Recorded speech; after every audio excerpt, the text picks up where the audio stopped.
don't come for me. Unless it's coffee all day or a little wine on a Friday night at 9 p.m. Two things synonymous with rising new true crime YouTuber Stephanie Harlowe. The table is set in the vineyard. Both glasses are filled. Kids are off to school. So Sleuthanese, take a seat as I have a few questions ready for our guests. What are we sipping on today? Me, I have a Coppola Claret. It's a cab. Now, the reason I picked this, let me tell you, the reason I picked this one was because I went to the normal wine rack that's in the kitchen, and there was no wine. There was like a bottle of white wine, and I was like, oh no, it's January. I'm not drinking white wine in January. So I called my husband who's at work, and I was like, there's no red wine in the kitchen, and I know there's a lot of wine in the basement. Like, we have a wine room down there. I said, but I know you're like picky about which wines that I drink. Because he buys some wines and he's like, this is for a special occasion. This is for a special occasion. And I said, they can't all be for special occasions. So can I drink some? And he's like, okay, anything from the top shelf. And I was like, but there's a Coppola Claret on the top shelf. That's like, you know, it's covered in like this wire, this gold wire. And he's like, yeah, just take it. And I was like, all right. So, you know. Wouldn't it be like, would all the white wine be for him? The white wine's for summer. Oh, so you are into white wine? Yeah, I like white wine in the summer. Oh. You know, I imagine drinking white wine, sitting out on like a patio where there's a lake or an ocean would be even better. And then, you know, it's hot out. Maybe we're in Mexico and we're drinking the white wine. So that's really my white wine time, is the hottest months of the year. Otherwise, it's red all day. You got your do you got the summer hat on in this imagination? The big? No. I don't look good in hats. But I wear lots of sunscreen, so we're okay. Gotcha. So getting into this YouTube thing, I did my extensive research of what I already didn't know, as you helped me start my YouTube crime channel off. One of the things that stood out to me about you was that your quality was really good for a first video. So do you have any background in film or? Well, the camera I was using originally was a Canon Rebel T3i. So I had that camera forever. I had that camera. I bought it when I was pregnant with my second child, my son. Yeah. Is that a T3i? Yeah. Yeah. I bought it and I was always been into photography. I take a lot of pictures. And anybody who follows me on Instagram knows that I'm constantly taking pictures. But I wanted a better camera because I was just using one of those Canon Power Shots. You remember those little Yeah. So the little tiny ones, and I wanted better quality. So I got the Rebel T3i when I was pregnant with Aiden. So he's 7 now. So I had that for a long time. Now, the reason I upgraded from the T3i to the Canon 80D was because of the autofocus. Now, if you know what you're doing with cameras, you can make a T3i work for you.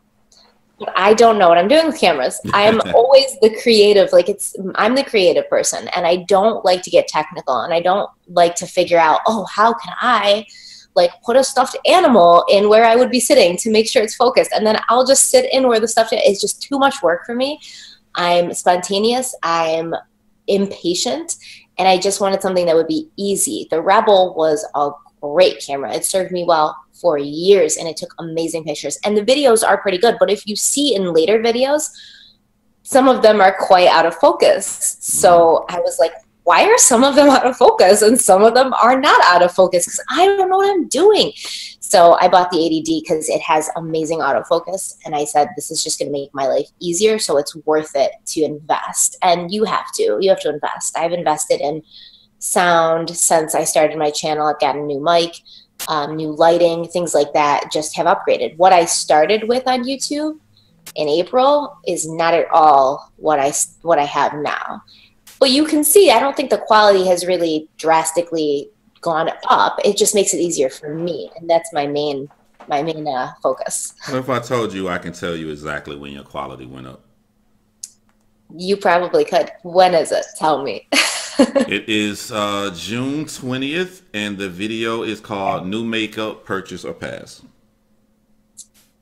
Yeah, you're probably right. Is that where I was like, oh, can you guys see me now? And I saw the blurry thing you're talking about because I was doing my research and I was like, I wanted to I wanted to take somebody's YouTube story and see when they made big changes. And I was like, yo, this her camera's always great, but that focus, that was around March, early June. And all of a sudden when you got this video, and I went back and checked, I clicked the video before it, I clicked the video after. I'm like, nope, this is the video right here. Yeah.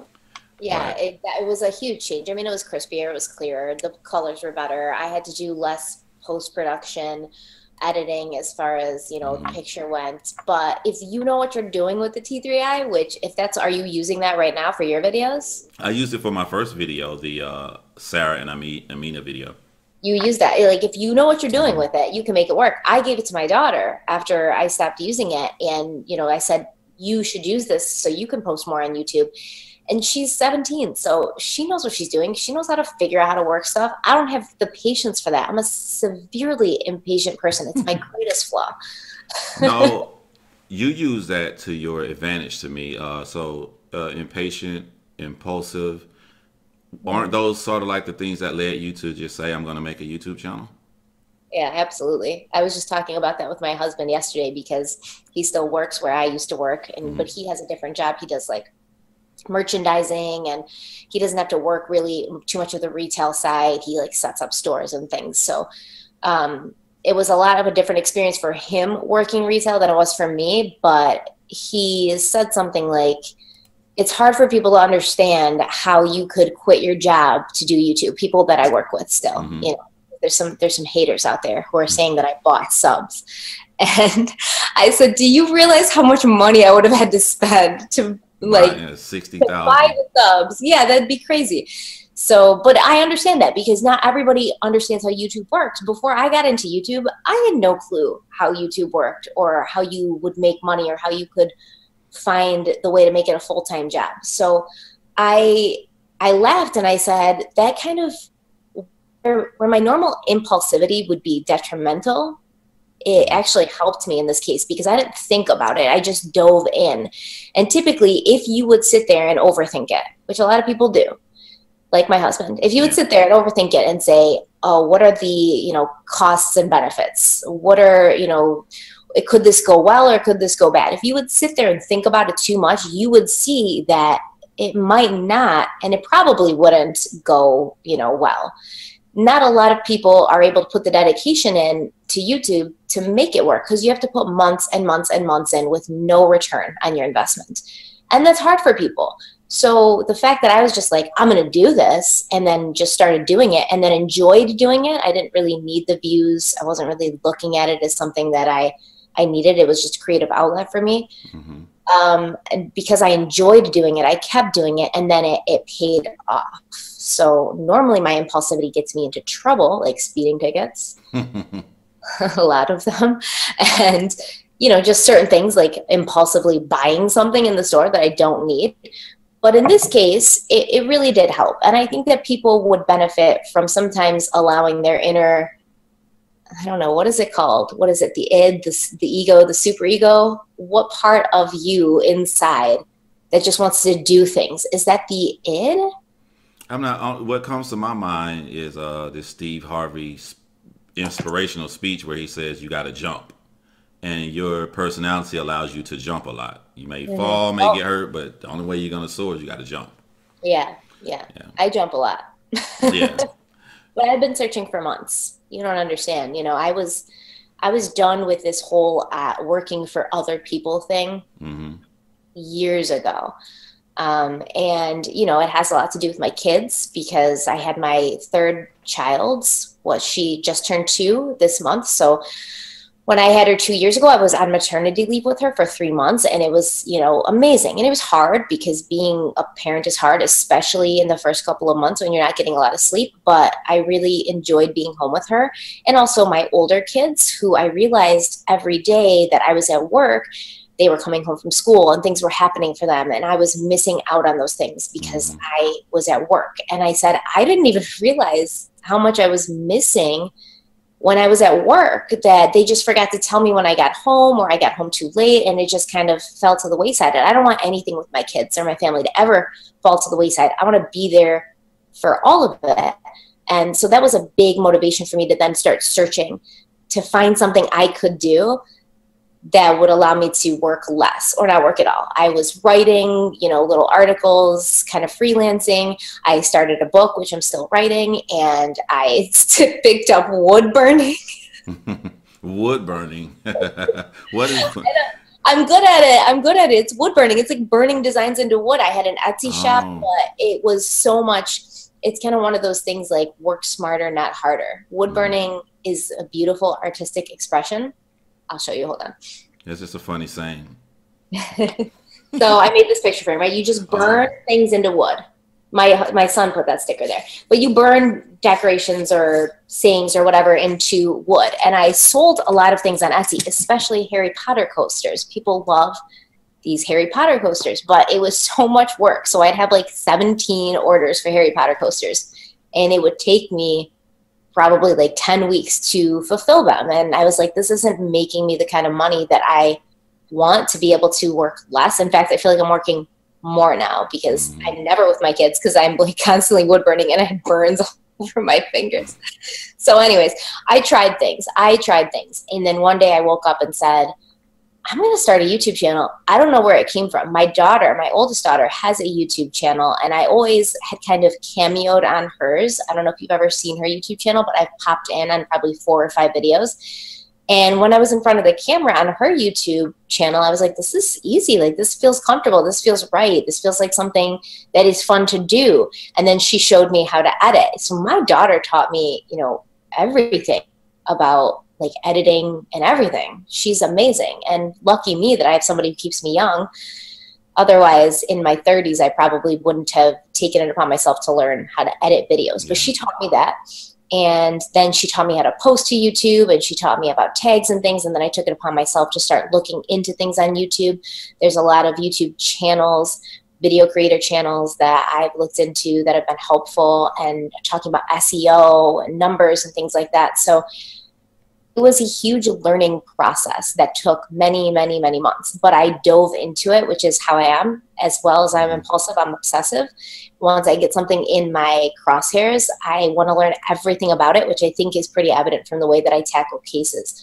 I want to learn everything about it. And unless I feel like I know everything about it, I can't stop. And that's how I've handled YouTube, and that's how I've handled true crime on YouTube while I've been here. Well, prior to the true crime, I know that you said that you wanted to do makeup first. Now, I tell people, I give people advice about starting a YouTube channel. You want to be realistic, you want to be relatable, you want to show people you have flaws because that's what they relate to. Right. Your very first video is called Things I Don't Apologize For and Why It's Okay to Be Basic. Why that title? Why that video first, out the gate? Well, because that's my personality. I literally think my beauty channel was named Unapologetic Skincare and Beauty. So that's who I am. I don't ever apologize. And I just posted something on Instagram yesterday about how my husband and I got into an argument, and he had come home. Yeah. And he'd come home and apologized, and he brought me chocolate and coffee, and he made me chili. And, you know, I basically, it was supposed to be a whole, the day doesn't have to end the way it started. You can always turn everything around. Yeah. And then somebody commented and said, well, what if he hadn't apologized? Would you have apologized? And I thought about it, and I said, no, in this situation, I wouldn't have apologized because he was wrong. And I'm not the kind of person, I will apologize when I'm wrong. But I'm not the kind of person to ever apologize if I'm not wrong, just for the sake of quelling an argument or ending something. I don't believe that it's a healthy kind of, it's not a healthy way to handle a relationship, any relationship, a family relationship, a friendship, a marriage. You're setting the standard for somebody that you will apologize just to end it or just to keep the peace. And then they will use you after that, and they'll remember that about you. You have to be strong, and you have to stand you know, you have to stand in your morals and understand that it's good to apologize, and he should have apologized yesterday, but you shouldn't just say sorry so somebody's not mad at you. So that's the way I've always been. I try to do everything right. I don't always do everything right. I apologize when I'm wrong, but I try not to be wrong often. And don't we all? But it also allows you to hold something inside because you're still upset if someone did you wrong, and if you go and apologize, that thing is going to come out. Oh, absolutely. It builds resentment. Yeah. It builds unbelievable resentment, and I don't have time for that. I don't know. You know, it's going to destroy your relationship. If you care about your relationship, you won't apologize when you're wrong, but you will use somebody else's apology as a starting point for a conversation of how you can be better next time. So don't just like accept somebody's apology and say, fine, thank you. Start a conversation, like why this happened, what led to it, and how can we avoid it next time? And it's the best way. You know, it's like a state of your union, basically. Yeah. It's a state of your union. You have to kind of evaluate where you're at and why this happened and make sure it doesn't happen again. And it probably will happen again, and that's okay. You just keep talking about it. I made that video about what I don't apologize for and why it's okay to be basic, because I think a lot of times people are judgy. So people are so judgy about everything lately.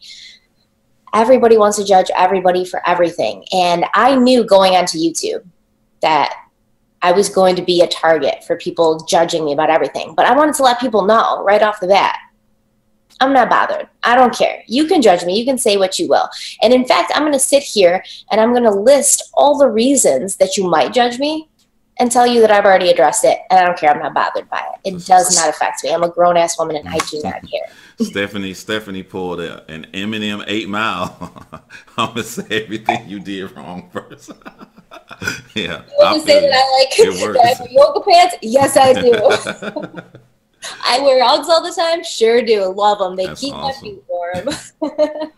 You know, I get the negative thing they'll say about me a lot is that I have a lot of YouTube channels, but people feel like if I don't know, if I had a channel about movies, I love movies, but I don't just like movies. There's a lot of things that make a human being a person, and you don't just like makeup. I'm quite sure you watch, which we'll get into, murder cases all the time. But it's a difference between watching and saying, I'm about to go cold turkey and hit this record button and make a video about Kaylee Doe. One of your influencers was Bella Fiore? Bella, yes, Isabella. Okay, so she's your influencer. But you're impulsive. But what made you say, this is the day, July 30th, I'm going to make my first crime video? I remember I was at work. I was obviously working still. And I looked into murder cases and unsolved mysteries and stuff every day. I think I have like 12 news apps on my phone. So I'm always kind of looking into that stuff. And I was working with somebody and I said, I want to make a video about like a missing person. And I want to make a video, like a true crime video. And they were like, but isn't your channel about makeup? And I was like, yeah, but I want to do this. Like, nobody's watching anyways. And they're like, I don't think it's a good idea. And I'm like, I don't care. I'm going to do it. It was over. Once again, like, it probably, like, I almost took that advice. I was like, you're right. Like, people who watch me, the 700 people who subscribe to me and watch me probably aren't into that stuff. And they watch me for makeup and they don't care about other things. But I don't really care because I just want to do what I want to do because it's what I want to do. And that's what's going to translate to people. Once they see that I'm doing something I'm passionate about, if I'm doing things that are mundane or that I don't really want to be doing, it's going to translate. And you're not going to get a following from that anyways. So you have to do what you love.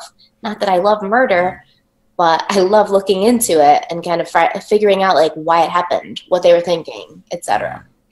You said a key word, the number though. You said 700. So that's where you were sitting at around that time, 700 subscribers? Yeah, I think it was like 760 or some, you know, it was definitely under 800. It was 7 something. Did you like it? Yulia's channel on the 700. Did you like it being a YouTuber, a small YouTuber? I loved it. You know, I was having so much fun. And I was, doing normal stuff, like talking about makeup, talking about skincare. Skincare is also a big focus for me. Those are things that I love, but it wasn't enough for me. I felt like kind of that I had pigeonholed myself into an area that I couldn't really be happy and fulfilled in. So Yeah. that's probably also a main reason why I struck out. Not really hoping, and I almost made a separate channel for it. And looking back now, it's like, why would I have done that? Because I can't manage two channels, Yeah. and then I'd still have to be doing these makeup videos. And I love makeup, but I'm not good at doing it on camera. I get really I don't like it. It's not good. I'm not good at it. I'm not good at doing it on camera. It's a mess. So I can love makeup, but as far as being a beauty influencer, I am not one. Well, this was a major jump. I mean, this jumped to about 35,000 views. So how was you when you came and you saw those numbers on the Kaylee Doe video? The Kaylee Doe video actually didn't hit right away at all. The Kaylee Doe video, which was a case really close to my heart because it's close to home, it did not hit right away. Those views came over time, I believe. In fact, I don't feel like really anybody noticed that video. Nobody noticed my true crime videos until my Madeline McCann videos.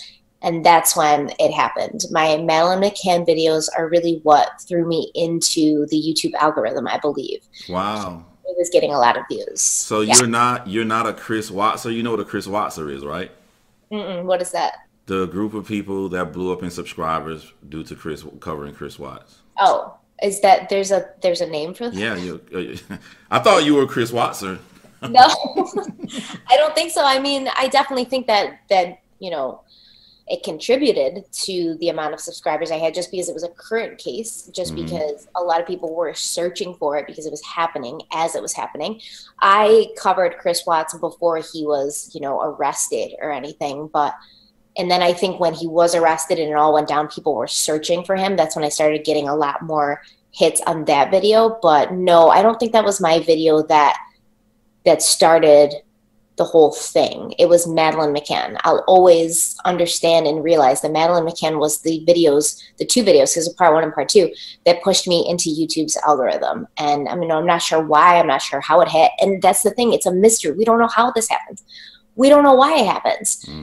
We can't pinpoint what about this video, caused a stir like this. I always say that it's just people saw something that they liked. It was a topic that's pretty much been really looked into for years. And they found my video and then it just hit. It went in the stream. I can't explain it. I don't know enough about it, but I'm thankful for it. It's awesome. I couldn't believe it when it was happening. I was like, what? And I remember my husband brought me a cookie cake. Yeah. It said 1,000 subs on it, congratulations. And it was the best feeling ever. I was over the moon. And now I'm at 61,000, and I can't believe how quickly I've gone from 1,000 and gained 60,000 subscribers, I think in a couple of months. Yeah. It's blown my mind. I don't know how it's happened. I'm not going to knock, I'm not going to I should knock on wood. I don't know how it's happened, but I want it to keep happening because this is the best. It's been the ride of my life. This is my dream, job. This is me doing what I love every day. This is me wearing sweatpants and, yoga gear all day long to just sit at home and research cases and talk to people who love this stuff as much as I do. It's the best. I'm so grateful. I could never ask for a better life. And I think that's important to realize. It can happen anytime. It happened literally overnight for me. You have to put work in and you have to put time in, but it will happen if you want it to. You just have to give it that push of commitment and time. Once you see that you're getting a little traction, go with that. As far as YouTube goes, see what people like and kind of do more of that. But still always stay true to what you like, because it's going to come across as false if you're talking about things just because that's what people want to see. Speaking of that, I mean, I'm not going to do anything unless I really care about my cases. How do you choose your case? So, and then it's what you just said. is like spot on for me. I get a lot of requests and I put them all into a Google Doc and I consider them all. But if a case doesn't speak to me, if I don't find myself emotionally attached to it, and I mean, I think if you look deep enough to any case, you will find yourself emotionally attached to it. So I just kind of go down the line. There was a lot of cases that I already had in my mind that I wanted to do, and I haven't even gotten through those cases yet, but I have done some requests. The Jodi Arias video was a request, and when I looked into it, I was like, I've got to do this case. This girl's crazy. And it was just I like that video. Yeah, she was crazy. It was so interesting to me how somebody could be, you know, that off and say all the lies that she said and think she would get away with it. So that attached to me, right? So it has to attach to me. If I'm looking into a case, there has to be something about it that I feel like I can speak on in a personal way, in a way that I can relate to my own life or your life or anybody's life that's going to be watching the videos. It has to feel real and it has to feel personal to me. And if you, like I said, if you look deep enough into any case, they will all attach to you in some way. But a lot of people send me cases sometimes that are really new and there's not a lot of information on them. And I don't have enough to build a video around, and I don't have enough to kind of get into it the way that I want to get into it. And until there is enough, I won't do those cases. Mostly when I go through, like I just picked my next 3 cases that I'm going to do, the Black Dahlia being my next video. I'll go through and kind of just skim through stuff online, see if anything kind of sticks to me. Like the way when I roll through my Spotify playlist, I like hit skip until something sticks to me, and then I listen to it. And once something does, then I'll just go with that case. It has a lot to do with where I am in my life at that point too. I mean, a case that would be attractive to me today may not be a case that would be attractive to me a month from now. Next year, I may find cases that apply to where I am in my life at that time that make me feel emotionally attached. It's all about the person retelling the story, me, how they're feeling at that time, what they're seeing when they're looking for these cases, and how it makes them feel to read about it. And that's really it. I mean, it's really simple. Okay. I don't know. I don't know. Hold on before I get into Chris Watts. I want to talk about something that I experienced. I didn't think I would experience. From watching it to actually making the videos, it can get dark, man. It can bring you down. Have you had situations like that? I have had situations like that. I'm trying to think. So this is horrible to say, but I am an extremely good person at, what is it called? Decompartmentalizing. Yeah. Yeah. So I didn't know if it was called compartmentalizing or decompartmentalizing or whatever, but I'm really good at that. And I always have been. And I can take things and kind of store them away in a little area where I can then revisit them later when I have time. A couple of cases have broken through that barrier. Do you want me to talk about those specific cases? Because then we'd be getting into. Yeah, we can get, well, if it leads into it, leads into it. Like, yeah, just I want people to see behind the scenes, and because all they see is just the finished product. Mm-hmm. Well, first of all, the case I just did, the Kaylee Anthony case, was one of those. Thank you for calling it that too. I meant to tell you that. Thank you. Everybody calls it the Casey Anthony case, and when I saw your title, I was like, "That's why I like Stephanie." Yeah, it definitely wasn't the Casey. Well, I mean, the trial was about Casey Anthony, obviously, but the whole thing is it was about Kaylee, and I was, doing the research, and as I'm doing research, I'll screenshot pictures on my Mac that I can use later in the videos. And then at the end of the 3rd video, I put together a slideshow for Kaylee, pictures of her with music. And then, I just broke down and cried while I was making the slideshow.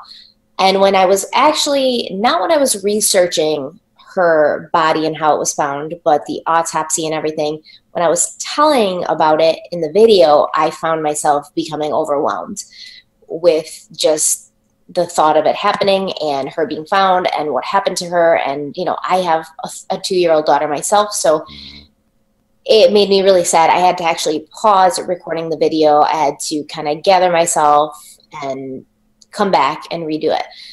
The Kaylee Anthony case really got me. And I remember when I had to erase her files off my computer, like the pictures off my computer after I was done doing the video, it was hard to do that. It was like erasing pictures of my own kids off the computer. I didn't want to do it. I didn't want to drag her little pictures into the garbage can on my MacBook, almost as if it was like an ending for me. So I actually did save a couple pictures of her on my MacBook, which is so creepy. But I just didn't want to erase every trace of her off my computer. And that case really stuck with me. The Madeleine McCann case stuck with me very, very much so. That was, you know, one of the main things that I think people saw in that video was that it really bothered me and I was really invested in it. And the John Benet Ramsey case, it seems like cases that involve kids, you know, right? Cases that involve kids always stick to me because I love children. I hate anybody who would hurt kids or animals. And it bothers me a lot when there's kids involved. But yet that is also what attracts me to these cases because I have to understand why something like this happened. And it bothers me and I want their stories told. But, and then obviously the Chris Watts case, which involves children as well. And yeah, that Chris Watts case. It makes sense why that's your trigger for people who don't know, you know, your trigger is Chris Watts and Chris Watts supporters. It is. It is. I find myself having a hard time maintaining a professional decorum when it comes to people who go in my comment section and defend Chris Watts or attack me for attacking him, which to me is the same thing as defending him. But I now just block their comments from my channel, which is a new level of patience, and it's a new level for me because I used to just clap back and they'd say something and I'd be like, "You're an idiot," you know. You stopped the whole stream one time, like, hold on, I got to find this one comment. You scrolling all the way back up. Like, I cannot believe these people, you know, and just the kinds of things that they were saying just blew my mind. And so the Chris Watts case, it hurt me because it's like, can this guy do this to his own kids? And like, I get it. And a lot of people posted this like, oh, Chris Watts isn't the only person who's ever killed his kids. Yeah, I get it. Or Chris Watts isn't the worst person in the world. What about Hitler? Like, this is not the point, people. You're being ridiculous. You're being ridiculous. It's pointless. You're adding nothing to the conversation. As far as I'm concerned, at this point in my heart, Chris Watts is the worst person in the world because that's where I am in my life. It's an emotionally fueled statement. It's not a factual statement. But when you're talking about cases that involve a man exterminating his entire family, I feel like we should be emotional, shouldn't we? Yeah. Isn't that what's wrong with the world? That we just allow these things to happen and act as if they're everyday and commonplace, and we're not getting emotional about them. We need to be emotional about them. We need to be human about them because that's what's missing in this case. Chris Watts isn't a human. He didn't act in a human way. I can't understand that. It makes me mad. Yeah. And then I react, which we should. We should react emotionally to this because, you know, a lot of people lost their life who shouldn't have. So, yeah, he's a trigger for me. And I don't care at all. Like, if you come on my channel and you support Chris Watts, who has no defense to him, I will tell you you're an idiot. And I don't apologize for that. Maybe I should go back and add that into my video, like 11 things I want to apologize for. Add that in. So your very first video. Back to the first video. I'm not sorry for that either. I just and I think that this case stuck with me mainly because I couldn't stand that these two little girls and, you know, the unborn baby lost their lives. But Shanann was so open on social media, right? So we kind of saw into their private lives. And in a lot of these cases, we just see pictures and, you know, retellings of what a person was like. But in these videos, we could see how Shanann actually was and how Bella and Celeste were, like in an everyday format, just sitting at home, watching TV, hanging out, being together, hugging, playing, dancing, singing. We saw them in a private way that we don't really see a lot of these victims. So they became somebody that I felt like I knew. Shanann became somebody that I felt like I knew. And I think a lot of women can see themselves in Shanann. A lot of women who are trying to do more with their lives, or who are striking out for more, who want to achieve more to help their families and help themselves. We can see ourselves in Shanann. And, you know, to think that we might be married to somebody like Chris Watts, it scares the crap out of us. So yeah, it makes sense that it affected so many people. The Chris Waters, is that what you call them? The Chris Wattsters? Waters. Waters. Waters. What about like one thing that I didn't want to, I just thought it watching your videos, it's like your daughter's name. My oldest daughter, or oh, my youngest, Isabella. Bella, yeah. Yeah, I was like, so that could hit home. And also, have you ever experienced the case? Because this was my first case where you got the full discovery. Oh, have I ever experienced a case like that before? Yeah, where they gave you the full discovery of everything. Like one day we didn't know everything. The next day they put out a 2,000-word discovery, 2,000 page. Not like that, where it was like one day we knew nothing and the next there was like the discovery. But as I talked about in the Keely Anthony cases, Florida has that sunshine law where they basically release everything to the public. So all those documents are available, and like the West Memphis 3, where I was able to go through police records and Damien's medical records and stuff like that, but not where it was pretty much one day we had no clue what was happening, and the next day it was like painted out for us in a horrific picture that was hard to see and to read. So no, that was the first time I've ever been entrenched into a case where it was just released and I was able to look into it to such depth, which was a horrible time. It was Thanksgiving and I was so obsessed with it, and I was reading it all the time, and I printed it all out, which was insane. It was an insane amount of paper. And it was kind of like what I was just doing when I had free time. And that's when I kind of found myself having bad dreams. And that's when I found myself constantly being haunted by it and thinking about it. And it was the holidays, and I just imagined Bella and Celeste and Shanann not being able to celebrate the holidays, that the girls would have been looking forward to Santa coming, that they would have looked forward to baking Christmas cookies and things like that. Like, it just became so unhealthy for me, but I don't regret it. I appreciate that I got that like entrenched into it, because I would want somebody to do that for me or my kids if we were murdered. I would want somebody out there to be thinking about us at Christmas and the holidays. So, I'm glad that it became that big of a part of my life. And it's still a part of my life. I think about them every single day. And just I've learned to kind of think about them, give them a nice little prayer and a nice little thought, and then kind of move on.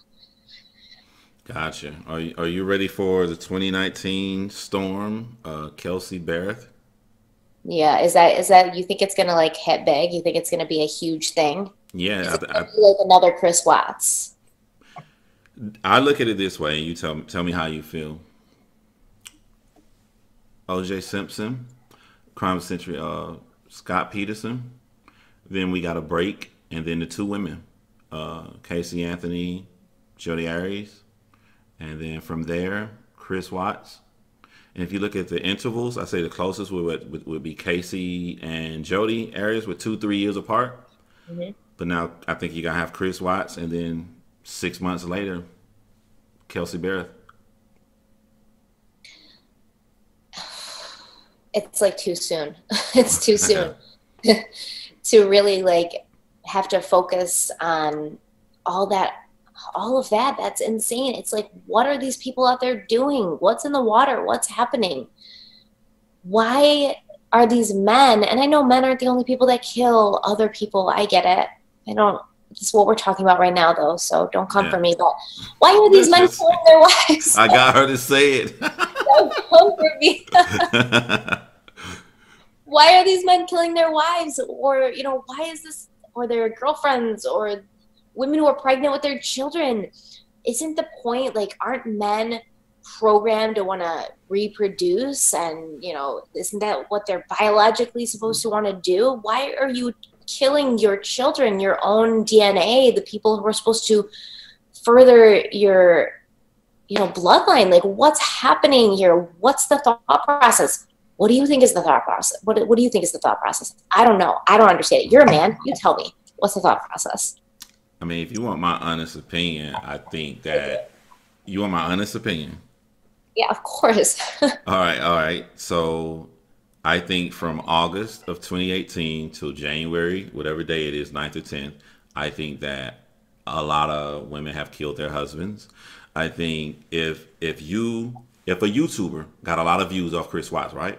Then ABC Network got a lot of views off Chris Watts. Everybody. So if you became a CEO at that time, you were expected to hit a number. You way overshot that number. You're the man of the office. So you're going to go and look for cases that's going to make you stay the man. So if you see somebody else from Colorado and his fiance is missing and it's got all the like it looks just like the Chris Watts case, then you're going to put that out there. So I think that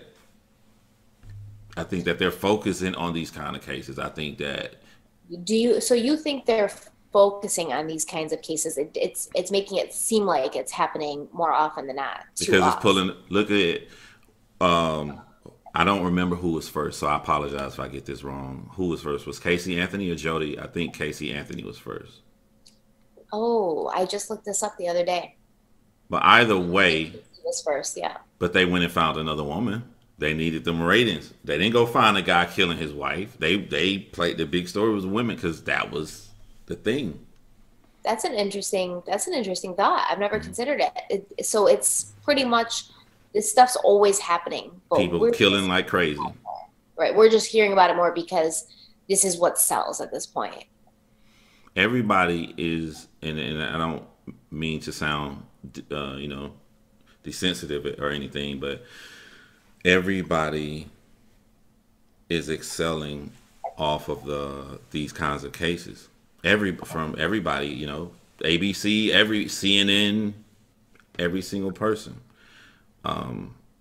So I think that's and we're social animals, so it's making all of us interested. Like I really want to know about the Kelsey Barrett case. I really want to know. Yeah. I can't wait. Of course, yeah. And anytime something pops up, and it says new information, because I've seen these videos on YouTube, they're like new information. There's no new information in there. And I click on it and I'm like, what's the new information? There's no new information. And I watched a whole 20-minute video. There's no new information. But I fell for it and I went for it. And yeah, you're right. Like we want to know. But I thought that was just like me, people like us who were interested in crime and murder. I can't put myself in the position of I almost feel like if I was a person who wasn't interested in true crime and things like that, I would almost want to not know, right? Is this just human nature to want to know? I can't speak on that. I don't know. A genre is small. So look at record sales. If you got a nice record and your genre likes it, you're not going to sell that amount. You want to extend your genre so everybody likes it. So same thing with murder. It's not just the people who like murder who like Chris Watts. Chris Watts went to every person, like every normal person knew about that case. Right. Because it was everywhere. So once it reaches everybody, So I feel like if I was a person that wasn't interested in true crime, I wouldn't want to know about these things because it would be disturbing and my mind would be able to handle it. I don't know. I would avoid it. Like my mom avoids these kinds of things. I think she doesn't really she watches my videos because I'm her daughter, but she doesn't really like to kind of seek out these kinds of things or search for more information about these crimes, especially when they involve children and stuff. So it's just, it blows my mind that, I don't know, it blows my mind that this keeps happening and nobody's doing anything. I think people should just stop being in relationships, right? Like, let's just stop getting married. Let's just be like, I'm good because I know my husband's not going to kill me. If I'm saying I'm the one. Now, they're still going to find a way. The diverse cases, a lot of times they don't even have anything to do with relationships, Yeah, that's true. Yeah, that's true. Were you one of those people that watched marathons and late night on Forensic Files? Yes. Yeah. I love Forensic Files because you were like right there in the courtroom, right? Yeah. So you had documentaries sometimes, which were great. The Forensic Files documentaries were always great. But then on Court TV, which was where Forensic Files first happened, it was called Court TV. Mm-hmm. And there was literally like courtroom footage. You could just sit there for hours and hours and hours and watch courtroom footage, which to some people would be boring, I guess. But to me, I was just drawn to it. And I mean, I actually almost went to law school when I was in high school. That's where I applied to a school in Boston for law. But, it didn't end up being my destiny. So this is my destiny. But I got pregnant in high school and, you know, had to go to college a little bit later. But that wasn't my path. But I've always been interested in law and the way lawyers argue things and the technicalities, things they can say, things they cannot say. It's very interesting. Did that mold you into being busy, into multitasking? Like, you never let being pregnant at an early age slow you down? No. I think I think what kind of caused me to not let it, you know, stop my growth, I guess, as a person, because I think a lot of people, when they get pregnant at a young age, they kind of use it as an excuse to say, well, this is why I didn't go to college, because I got pregnant at an early age, and this is why I'm working a minimum wage job. Like, you don't have to do that. It's always up to you. And so many people in my life, when I did get pregnant, said to me, like, you're going to not be anything now. Like, your life's over. I liked that. They kept saying, your life's over. You're 17, you're pregnant, and you're not going to be able to do any of the things that you wanted to do. And I was like, why can't I do any of the things I wanted to do? I understand that this changes things, but it doesn't need to change them where my life's over. It doesn't need to change them where I can't achieve things.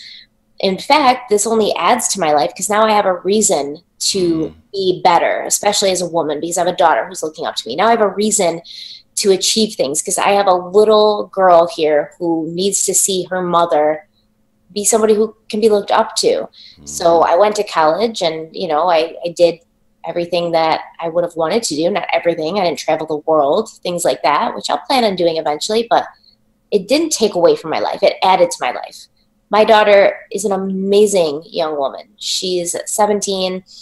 She's a writer. She's on YouTube. She has a beautiful voice. She's an extremely talented musician. She's an extremely talented artist. She's amazing. And I almost feel like I wouldn't have done everything I did if it wasn't for her, because I would have just been a teenager who was like irresponsible and, you know, didn't really have aspirations and was just interested in hanging out and doing this or doing that. It made me realize that I needed to be something more for her. So, I completely forgot what your initial question was. No, I'm really, really happy that you said that, because it's like the simplest things are right in your face. You just need to hear it. Like, these young girls, or they get pregnant, or they go to, you know, the special school for pregnant teens or whatever, and they talk like you got a package or you got a burden. No, you don't. You have motivation to be better, to want to be better. You know? You should, but it's all how you look at it, right? So yeah. You can look at it as something additional to your life, like, oh, now I have this to take care of. Or you can look at it as like, I have this to take care of now. Like, this is such a privilege. And it reminds me of the Lauryn Hill song, To Zion. It's one of my favorite songs ever, where, you know, she says, I've never felt love like this before. And that's exactly what happens when you have a child. Like, you don't know what it is like to love or to be loved until you have a child. And it gives you something to take care of. And I think a lot of these kids these days, not that people should go on and get pregnant at 17, but a lot of these younger kids, 17, 18, 19, they could use that perspective. They could use having somebody else to think about and take care of besides themselves. It's healthy and it's productive, and it gives you a sense of stepping outside of yourself and understanding that the world's bigger and there's more important things. And that's what it did for me. It's how you look at it. Do you want your life to be over? Or do you not want your life to be over? If you don't want your life to be over, then it's not. It seems so simple to me, and I know it's not simple like that for everybody. It's all about how you're raised, and if you come from, you know, a background where you're raised by people who are victims, and they were raised by people who are victims, and if you continue this mentality where you just think that I'm a victim and I'm just a victim of my circumstances and I can't do anything about this, I can't change it, then yeah, you're going to believe that and you're going to think that, and that's not your fault. That's what you were brought up to believe. I do think you can step out of that, but I think it's a lot harder than if you're raised by parents who tell you, like, you know, you're responsible, you're accountable, and you can do anything you want. And it's so sad that everybody's not raised by people who look at them and say, you can do anything you want, you can be anything you want, and if you make a mistake, that's your fault and you should own up to that, but it's not the end of the world. Like, I wish I could parent everybody. I just could take all the little kids in the world that don't have support and love. And I wish I could just bring them here and just tell them all that they're amazing and they can do anything they want and they can be anything they want. And that's the most important thing to do as a parent, is accept them as they are and let them know that as long as they're happy and they go on to do something that makes them happy, they've been successful. I think you just did. I think you just motivated a lot of people now when they see this video, which is why I love doing this. And I want to go to one last thing, because again, you motivated me to. I'm going to make the Jon Chrymes channel now. I thought about it, but it was when I saw you multitasking. When I realized, when you said the Q&A, what do you do for a living? And I was like, if she can do all of that, then I got to try at least, right? So to close this out, you found the case that you really, really like. Start from there and take us through the beginning, how you get from there to posting the video. So when I figure out a case that I'm going to make my next video on, I will make a skeleton for that case. So well, everything, not just the case, kids, husband, the whole world. Do everything? Tell us everything. Everything. Oh my God. Whew. I don't even know. Because people may want to do YouTube, and you got to give them the real world. Like, okay, you got your notes, you want to do it, but you know, you got a snotty nose over here. All right, so I'll walk you through like a typical day. Okay. All right, so I wake up around 4 on a recording day. And on a recording day, I wake up at 4 and I'll record until like 7. That's typically when Bella wakes up. Then I'll go get her a bottle. I'll bring the bottle upstairs, give her the bottle. She'll go back to sleep until like 9. But at 8:20 or like 8:10, I have to get Aiden up and get him to school. So then I'll probably record until like 8 o'clock. Then I'll get Aiden up and I'll bring, him his breakfast, get him dressed, put him on the bus at 9 o'clock. When I come back in the house from putting him on the bus, Bella is awake at this point. So she's in her crib freaking out. I'll go get her up and give her breakfast. Now at this point I have a file, right, that I need to edit now. But I also have a 2-year-old who's crazy and running around all over the place. So typically I'll just play with her a little bit in the morning. I bring her to the gym. So me and her go to the YMCA. I work out for like an hour and a half. She goes in the daycare. Then I'll go get my coffee. I'll come home. And then after that, she's a little tired from playing in the daycare. So she hangs out, watches her show. So for about an hour, I can edit a little bit. Then she gets antsy, doesn't want to chill out anymore. And we'll go like outside and play, or we'll play in here. And I'll do that with her until I put her down for her nap, around like 1. So from 1 till 3 when she's napping, that's when I'm editing or researching or doing whatever I need to do in that time period. Then she wakes up. She wants to eat. Aiden comes home at 4. And then from then on, I pretty much try to not do anything because the kids are around. Now, if they're just like watching a movie or everybody's chilling out for a little bit, I might get on my computer and do some research or do a little editing. It's all when I can find time to do it. Other than that, I'm doing most of my stuff before everybody wakes up and after everybody goes to sleep. And countless emails, countless Instagrams, countless messages. Yeah, well, that's hard to keep up on.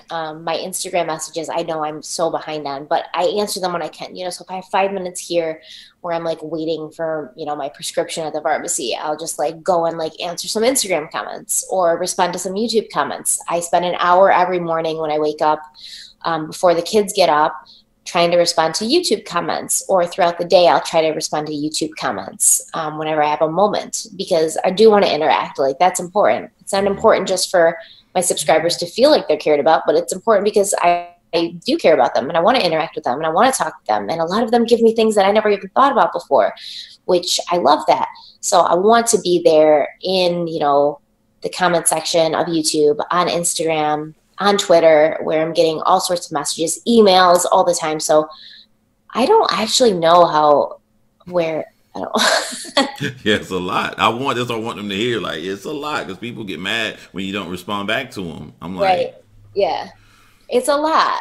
And your family has to come first, right? They have to. And my kids are so little, I don't want to miss anything. And I don't want them to ever feel like something else is more important than them. And I feel like when you are with your kids and you have your phone in your face, you're telling them this is more important than you. Something else is more important than you. And that's not ever what I want to do. So I do try to get to it. I have 2 days a week where my mother-in-law takes my daughter while Aiden's at school. So for like 6 hours, she'll take Bella, and I do a lot of work during that time because it's quiet and I'm the only one here, and it's amazing. So I'll do a lot of research during that time, but that's only 2 times a week. So I try to fit it in here and there when I can, and you know, it's okay. It works for now. It works for now.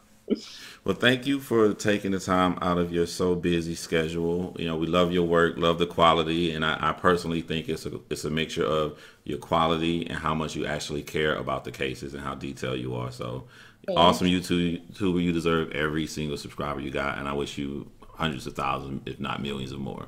Thank you so much. You too. No problem. We're gonna toast this thing on out. I mean, we gotta toast it on out. Oh, you're pouring more? Shoot, I gotta go to the mall after this. All right. Well, thank you. Thank you. I appreciate you. Anytime. And you guys enjoy. We'll see you next time. Bye. I've been thinking about the way your smile lights up a room like a sliver of the moon in the summer sky. Like a laugh that could settle the seas. Thought you a fleeting dream. Tea and blueberry pie. But when we kiss for the first time, fire in my bones, my soul returns to water. You melt me down from the inside. You tear down my walls. God, I thought that I was smarter, but my lips will touch wizened cities under golden attributes. But none of it could ever top the times that I kissed you. And though it's temporary,